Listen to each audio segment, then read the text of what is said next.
Halo semuanya, apa kabar? Semoga dalam keadaan baik dan selalu bersyukur ya. Oke, bertemu lagi di channel Herzampu.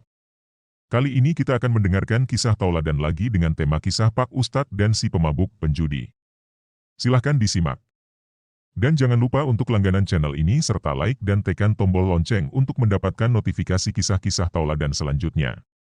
Terima kasih, selamat menyaksikan dan mendengarkan.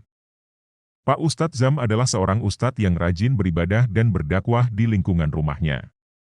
Dia selalu berbuat baik kepada sesama manusia lainnya, tanpa membedakan agama, suku, atau golongan.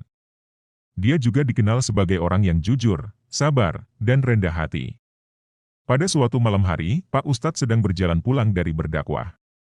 Dia melewati persawahan dan warung remang-remang. Di warung itu, ada beberapa warga yang sedang berkumpul bermain judi dan meminum minuman keras. Pak Ustadz Zam berkata, "Pak, Mas, saya mohon maaf mengganggu. Saya hanya ingin mengingatkan bahwa judi itu tidak baik untuk kita. Judi itu bisa merusak akhlak, keluarga, dan masyarakat kita. Judi itu bisa membuat kita lupa kepada Allah dan akhirat. Judi itu bisa menjerumuskan kita ke dalam dosa dan neraka. Saya harap kalian mau berhenti dari perbuatan ini dan kembali ke jalan yang benar." Penjudi satu berkata, siapa kamu? Ngapain kamu ngomong-ngomong di sini? Kamu siapa sih? Penjudi dua berkata, "Hei, ini Pak Ustadz Zam, Ustadz yang suka ngajarin agama di masjid sana." Penjudi tiga berkata, "Oh, Pak Ustadz ya. Kamu mau ikutan main judi juga ya? Atau kamu mau ambil duit kita?" Penjudi empat berkata, "Pergi dari sini. Kamu jangan sok suci dan sok tahu. Kamu jangan ganggu kami yang lagi asyik main judi." Penjudi lima berkata, "Kalau kamu gak pergi dari sini, kami akan pukuli kamu sampai babak belur." Pak Ustadz berkata dengan tenang dan tidak membalas, "Wassalamualaikum. Semoga Allah memberi hidayah kepada kalian semua." Namun, tekanan batin yang dirasakan Pak Ustadz membuat jantungnya kambuh. Dia pun langsung pingsan di depan warung itu. Pada keesokan pagi harinya, semua warga berkumpul di depan warung itu. Mereka terkejut melihat Pak Ustadz yang telah meninggal dunia di sana. Warga satu berkata, dengan heran, "Astaga, ini Pak Ustadz? Kenapa dia ada di sini?" Warga dua berkata, "Mungkin dia semalam main judi di sini." Warga tiga berkata, "Mungkin dia kalah judi dan stres." Warga empat berkata, "Mungkin dia ketahuan istri dan malu." Warga lima berkata, "Wah, ternyata Pak Ustadz itu penjudi ya." Warga enam berkata, "Wah, ternyata Pak Ustadz itu munafik ya." Warga tujuh berkata, "Wah, ternyata Pak Ustadz itu gak bener ya." Saksi mata satu berkata, "Niat membela Pak Ustadz, jangan salah sangka. Saya tahu kebenarannya. Saya lihat semalam Pak Ustadz datang ke sini untuk menasehati para penjudi." Saksi mata dua berkata, "Membela Pak Ustadz juga, betul. Saya juga lihat. Pak Ustadz tidak main judi. Dia malah dihina, dicaci, dan dimaki oleh para penjudi." Saksi mata tiga lainnya berkata, "Benar sekali. Saya juga lihat.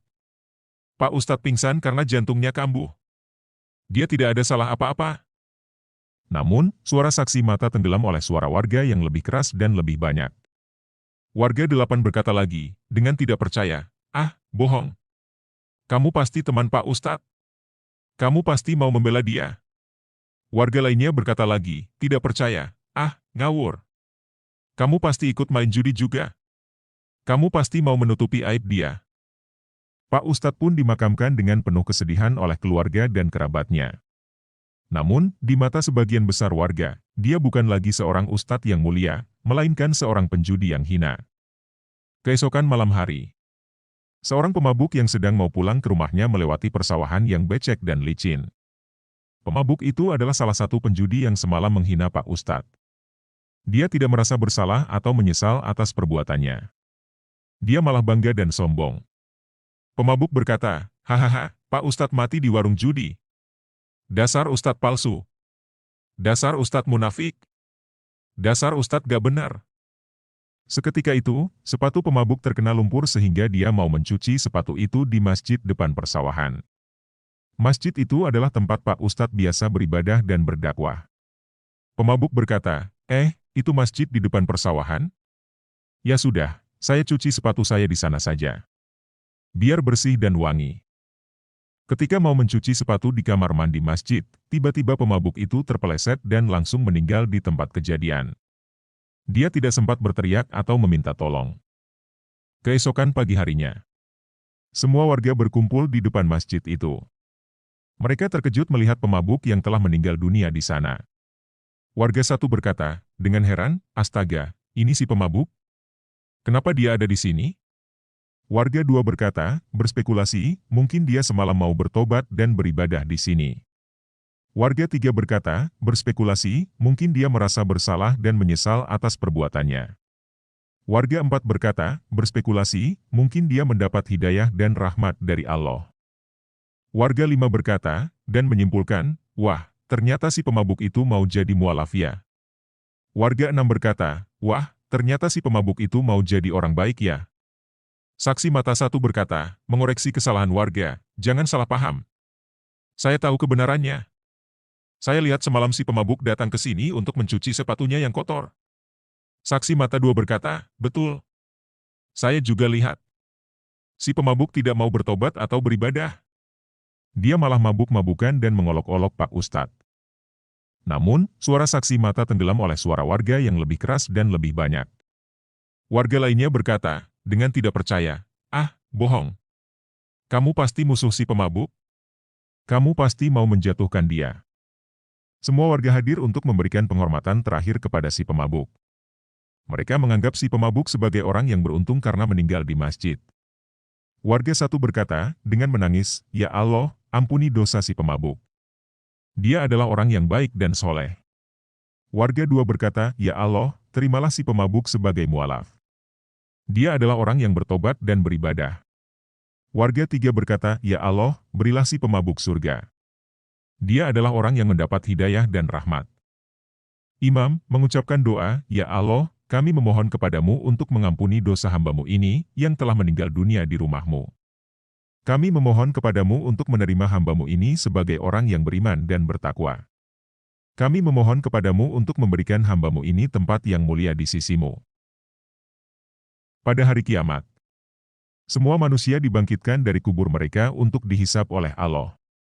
Pak Ustadz dan si pemabuk juga termasuk di antara mereka. Hari kiamat adalah hari yang paling menakutkan dan paling adil bagi semua manusia. Hari itu, tidak ada yang bisa menolong atau membela diri kecuali dengan izin Allah. Hari itu, tidak ada yang bisa berbohong atau menyembunyikan apa-apa dari Allah. Hari itu, tidak ada yang bisa mengandalkan amal perbuatan atau nasib baik mereka tanpa rahmat Allah. Pak Ustadz berdiri di hadapan Allah, ya Allah, aku adalah hamba MU yang lemah dan berdosa. Aku mengakui semua kesalahan dan kekurangan aku. Aku memohon ampun dan maaf darimu atas semua dosa dan hilaf aku. Aku bersyukur atas semua nikmat dan karuniamu atas aku. Aku berharap rahmat dan kasih sayangmu atas aku. Allah berfirman, hai hambaku, aku mengetahui semua yang kamu lakukan di dunia. Aku melihat bagaimana kamu beribadah dan berdakwah kepadaku dengan ikhlas dan sabar. Aku mendengar bagaimana kamu menasehati dan membantu sesama manusia dengan lembut dan bijak. Aku merasakan bagaimana kamu bersabar dan tawakal kepadaku ketika ditimpa cobaan dan ujian. Aku mengampuni semua dosa dan kesalahan kamu karena kamu telah bertaubat dan meminta maaf kepadaku. Aku memberikan kamu surga sebagai balasan atas amal saleh kamu karena kamu telah bersyukur dan berharap kepadaku. Pak Ustadz bersujud syukur, Alhamdulillah, segala puji bagi Allah yang Maha Pengampun dan Maha Penyayang.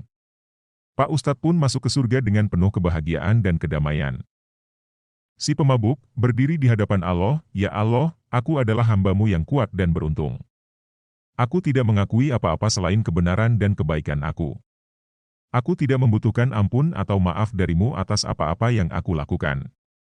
Aku tidak peduli dengan nikmat atau karuniamu atas aku. Aku tidak takut dengan siksa atau murkamu atas aku. Allah berfirman, hai hambaku, aku mengetahui semua yang kamu lakukan di dunia.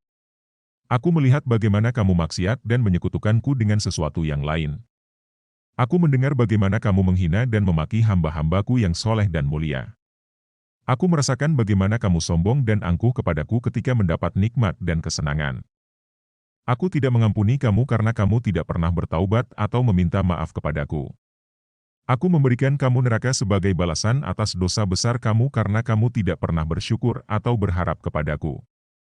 Si pemabuk berteriak ketakutan, "Astagfirullah, aku mohon ampun dan maaf darimu ya Allah. Aku mohon rahmat dan kasih sayangmu ya Allah." Si pemabuk pun masuk ke neraka dengan penuh kesengsaraan dan keputusasaan. Pelajaran yang bisa kita ambil dalam kisah ini adalah, jangan berprasangka buruk terhadap orang lain jika kita tidak mengetahui kebenarannya.